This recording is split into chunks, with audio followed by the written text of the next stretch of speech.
29వ తేదీ మా పార్టీ ఆఫీస్లో వచ్చి కార్యకర్తలు ప్రతి వార్డులో మాకు టికెట్ ఇవ్వండి అని కొందరు కార్యకర్తలు అడగడం జరిగింది. ఒక్కొక్క వార్డులో 10 కార్యకర్తలు అప్లికేషన్ ఇచ్చారు. ఆ 10 కార్యకర్తలకు సమన్వయం చేసుడు సాధ్యం కాదు. వాళ్ళకు వచ్చిన కార్యకర్తలకు ఒకటే చెప్పాను, పార్టీ నిర్ణయం చేసినట్ల మనం అందరం కట్టుబడి ఉందాం. భారతీయ జనతా పార్టీకి 13 నుంచి 14 కౌన్సిలర్ గెలుచుకుందాం. అదేవిధంగా చైర్మన్ ఏదైతే పదవి గత 15 ఇయర్స్ నుంచి ఎంఐఎం చేతిలో ఉంది, మనం భారతీయ జనతా పార్టీ చేతుల్లో తీసుకుందామని కార్యకర్తలకు మా భారతీయ జనతా పార్టీ టికెట్ ఆశీస్సులకు అందరికీ చెప్పడం జరిగింది.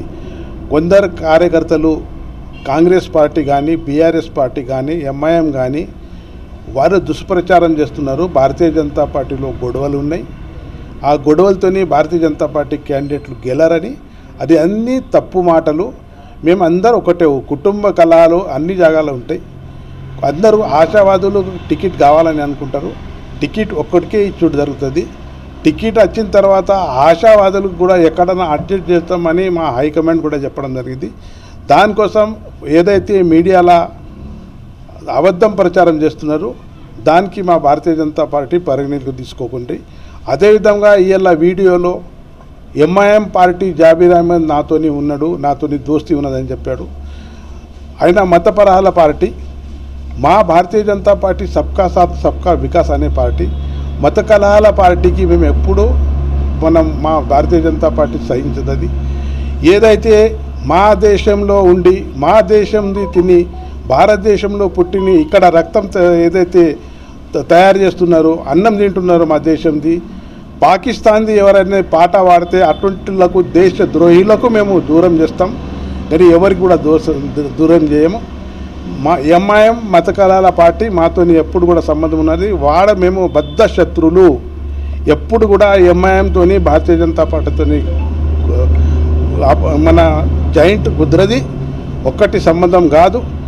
బద్ధ శత్రువులు ఎంఐఎం మాకు. ఈ MIM party, Congress party, BRS party దుష్ప్రచారం చేసి భారతీయ జనతా పార్టీకి దూరం చేయాలనుకుంటారు. ఖబర్దార్, మన ఎంఐఎం వాళ్ళు కానీ, కాంగ్రెస్ వాళ్ళు కానీ, బీఆర్ఎస్ వాళ్ళు కానీ ఎప్పుడు కూడా మా ఇంట్లో ఏదైనా గొడవ ఉంటే సరిదిద్దుకుంటాం. Bharatiya Janata party 14 councillor గెలుచుకుంటాం. అదేవిధంగా మా దగ్గర ఒక ఎంపీ మన ఆప్షన్ మెంబర్ ఉన్నాడు, ఎమ్మెల్యేకి ఆప్షన్ మెంబర్ ఉన్నాడు, అదేవిధంగా 2 ఎమ్మెల్సీలు ఉన్నారు. 4 ఓట్లు, ఈ 13, 14 ఓట్లతో 17, 18 ఓట్లతో మేము ఖచ్చితంగా ఎంఐఎం పార్టీకి తండ్ర కొట్టేసి కాషాయ జెండా ఎగిరిస్తామని తెలియజేస్తున్నాను.